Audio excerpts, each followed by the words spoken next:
এসএসসির একাদশ দ্বাদশ শ্রেণীর শিক্ষক নিয়োগের ইন্টারভিউ তালিকা প্রকাশিত হতেই গরমিলের অভিযোগ তুলে সোমবার দুপুর থেকে বিকাশ ভবনের সামনে অবস্থানে বসেন নতুন চাকরি প্রার্থীদের একাংশ।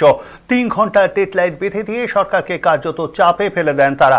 ঠিক সেই সময় শিক্ষা দপ্তরের তরফে স্পষ্ট বার্তা দেওয়া হয়, যোগ্যতা না থাকলে ভেরিফিকেশনের সময় বাদ দেওয়া হবে প্রার্থীদের।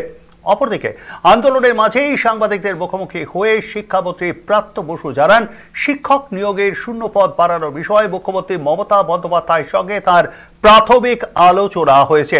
এর কিছুক্ষণ পরেই শিক্ষা দপ্তর বিবৃতি প্রকাশ করে জানায়, তালিকায় কারো গরমিল প্রমাণিত হলে তার নাম বাদ দেওয়া হবে। ফলে আন্দোলন, বিতর্ক আর সরকারি আশ্বাসকে ভর করেই নিয়োগের লড়াই জারি রাখলো চাকরি প্রার্থীদের একাংশ। তবে সিদ্ধান্ত কি নেয় এসএসসি এবং শিক্ষা দপ্তর, সেই দিকেই এখন তাকিয়ে রাজ্যের হাজার হাজার প্রার্থী।